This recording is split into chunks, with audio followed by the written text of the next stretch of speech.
Uh, Assalamualaikum class. Today we will try to look at Ode to West Wind, which was basically written by P.B. Shelley and it was published in 1819. तो इस poem में क्या है हम इसको देखते हैं. In the first three stanzas of this poem, the poet is basically talking about the strength and the power of west wind, that how much west wind is powerful and how much it has ability to destroy the things. At the same time it played a role of a preserver as well. ये west wind जो है ये क्या है, ये destroyer भी है और प्रिजर्वर भी है. ये पोएम जो है ये पीबी शैले ने लिखी थी और इस पीबी शैले के बारे में मैं आपको बताऊं कि he was a science student at Oxford. वो ऑक्सफोर्ड में साइंस स्टूडेंट था and because of his science background you can see the reflection of scientific procedures or scientific development in his poem. So P.B. Shelley is not merely romantic or not merely an imaginative person. Rather, a touch of scientific innovations can easily be found in his writings. Okay, और इसे Oxford से क्यों निकाला गया था? Why he was being terminated from Oxford? Because of his radical views. He was basically an atheist, a radical sort of person, and just because of his radical views, he was being terminated from Oxford. Okay, अब देखते हैं poem में वो क्या कहता है.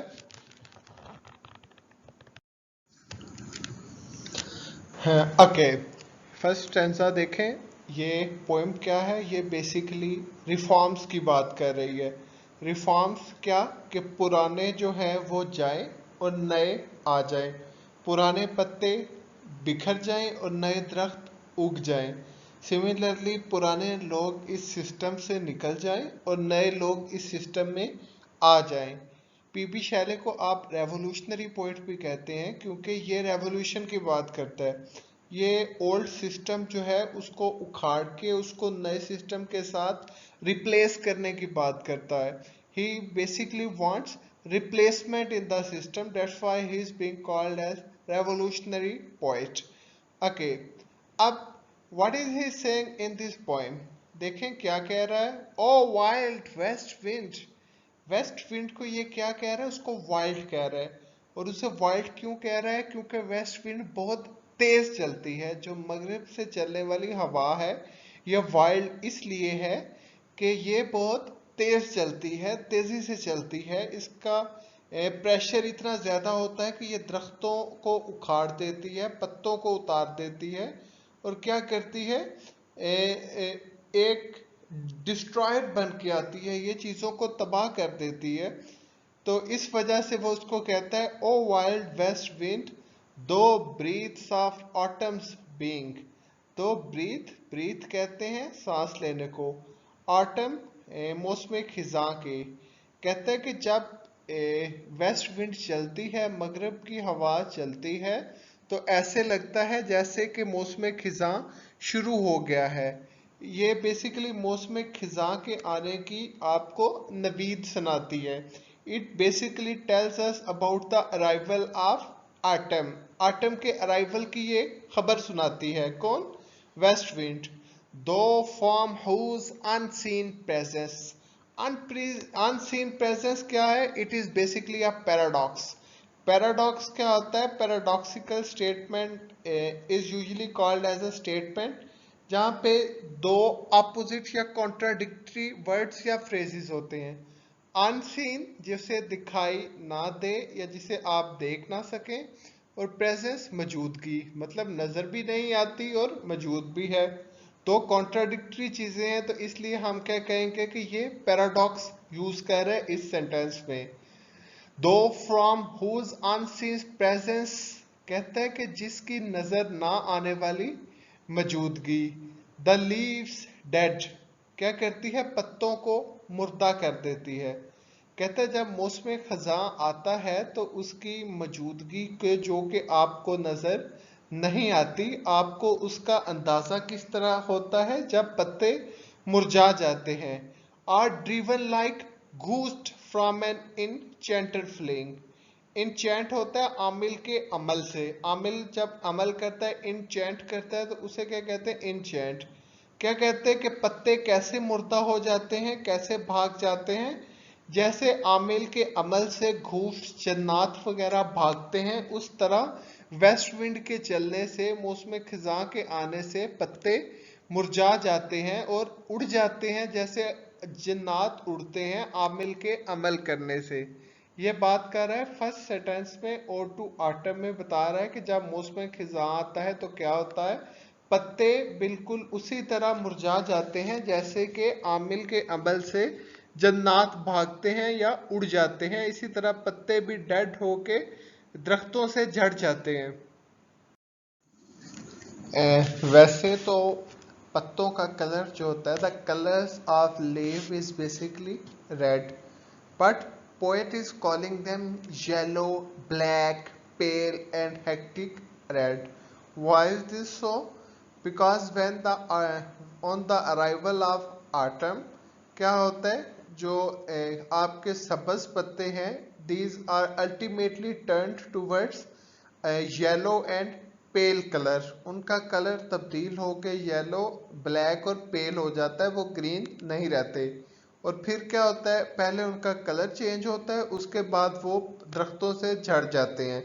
Poet भी उसी को कर रहा है, उसी की डिपिक्शन कर रहा है, उसी प्रोसेस को पोर्ट्रे कर रहा है। कहता है yellow, black, pale and hectic red. सुर्ख, काले, पेल, जर्द।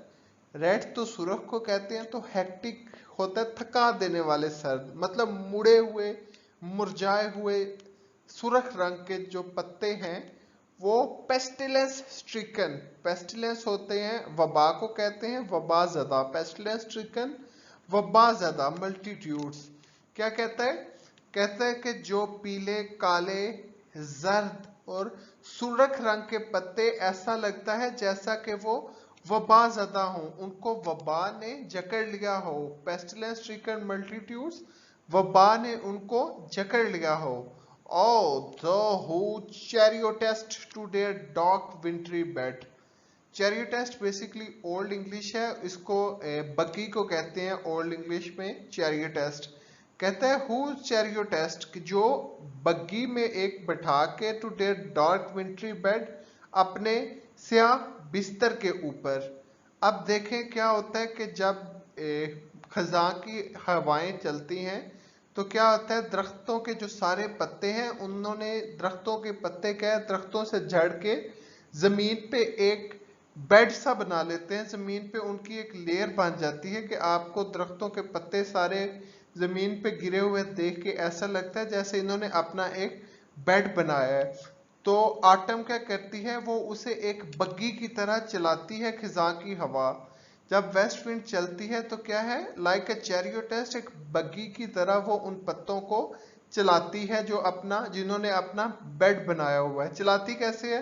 हवा चलती है तो वो सारे पत्ते हवा के साथ साथ एक बग्गी की तरह आगे को चलना शुरू हो जाते हैं, प्रेशर के साथ, हवा के साथ।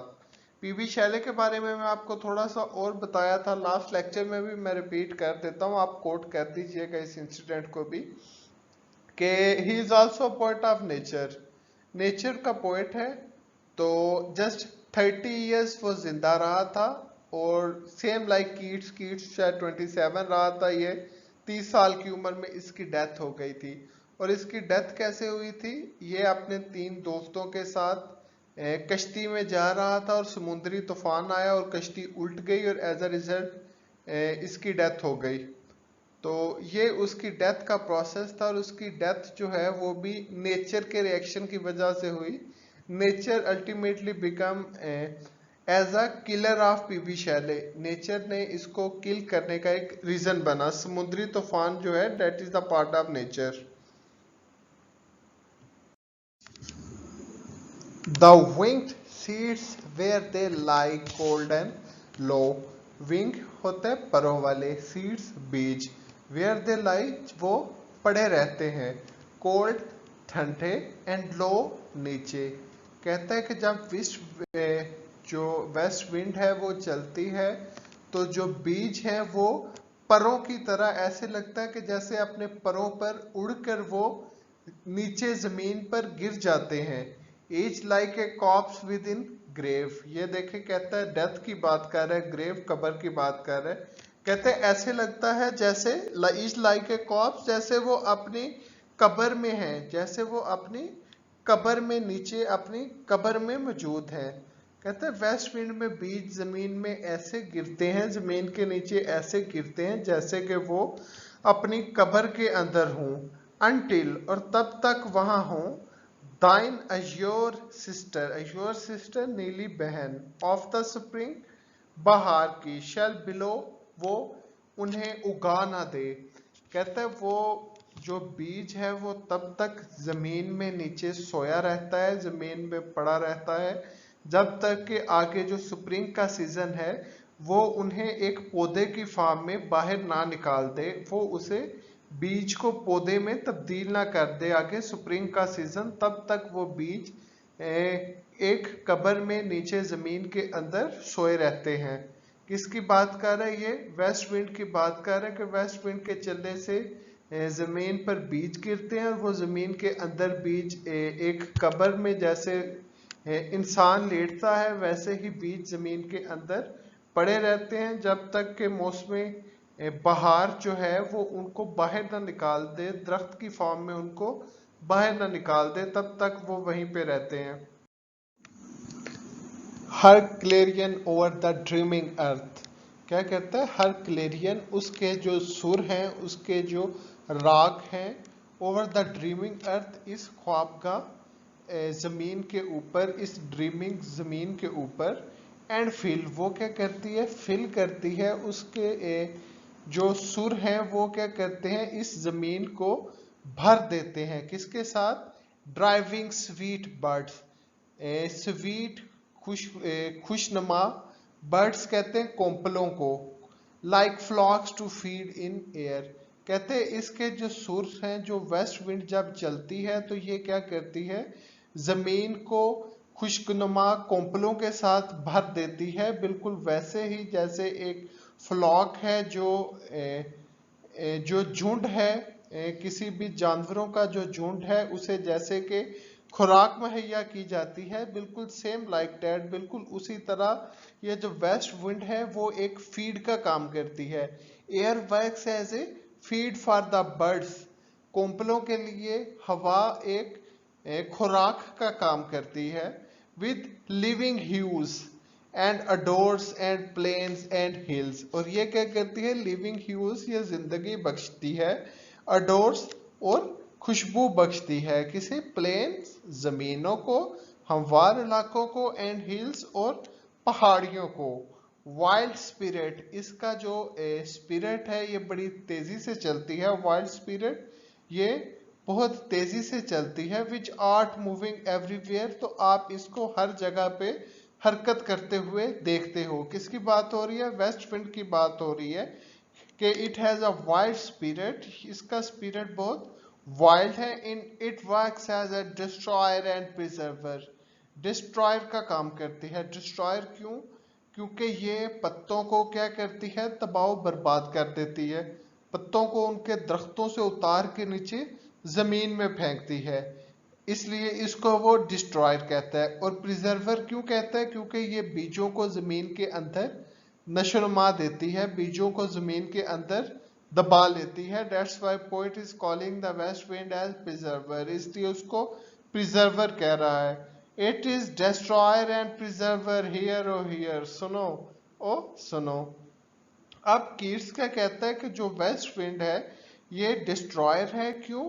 क्योंकि ये पत्तों को क्या दरख्तों से उखाड़ के नीचे जमीन पे फेंकती है, ये बड़ी तेजी से चलती है, बड़ी वाइल्ड है, और ये जब चलती है तो दरख्तों के पत्ते झड़ के जमीन पे गिर जाते हैं। और फिर प्रिजर्वर क्यों है? क्योंकि ये उन पत्तों को क्या करती है? और उन पत्तों को प्रिजर्व कर लेती है और जमीन में उनको in the form of seeds, बीजों की शक्ल में उनको जमीन में दबा लेती है।